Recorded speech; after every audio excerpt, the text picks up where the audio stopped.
อหน้าผ่านวัดเขาเป็นมาวันที่เราลูกและวันที่เราเห็นตาให้ประธานรับตาคือรับตั้งเต็มการตั้งสากลเพื่อการรักธรรมชาติจัดกองประชุมประชุมเล็ก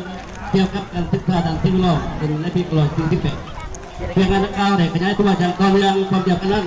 ก็ได้รับบอกเอานโยบายยืดทางสำคัญจำนวนหนึ่งเกิดมีคนกันเคลื่อนไหวต่างๆพี่ผู้ชนหัวใหม่ในการพูดถึงแต่ได้นำเสนอว่าของใหม่เป็นการศึกษาเพื่อการพัฒนาจากเด็กนุ่มภายหลังการสถาปัตยศาสตร์ได้จัดกองประชุมทุกรอบลูกเกี่ยวกับชีวิตของมนุษย์ในปีกลอย72ที่เป็นตัวบูมประเทศสวีเดนกองประชุมได้รับรองออกการศึกษาชีวิตสำหรับทุกคนโดยเฉพาะในสำหรับเด็กน้อยและวัยรุ่นซึ่งเป็นเวทีที่ส่งเสริมเรื่องการศึกษาด้านชีวิตเป็นทางประวัติศาสตร์พร้อมอย่างนี้กองประชุมดังกล่าวยังได้รับรองเอาวันที่5 มิถุนายนเป็นวันจึงในโลกโลกดังนั้นในปีก่อนจะเป็นกฎหมายประเทศต่างอยู่ในโลก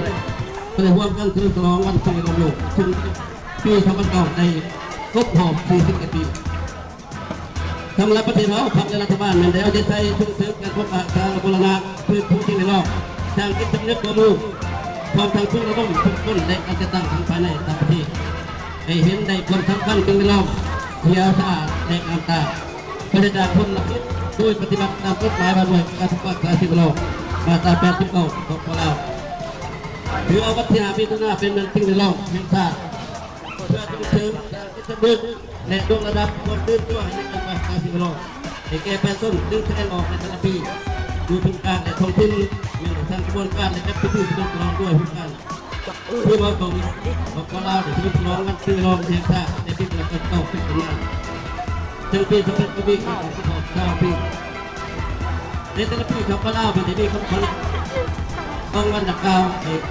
ในหัวข้อที่เป็นกันผมต้องใช้หัวข้อเป็นภาษาอังกฤษที่การสาภาษาเพื่อสิ่งโลกต้องออกมาทั้งนี้เพื่อเป็นการทางจิตสำนึกในตัวสังคมเกี่ยวกับเรื่องสิ่งโลกจาก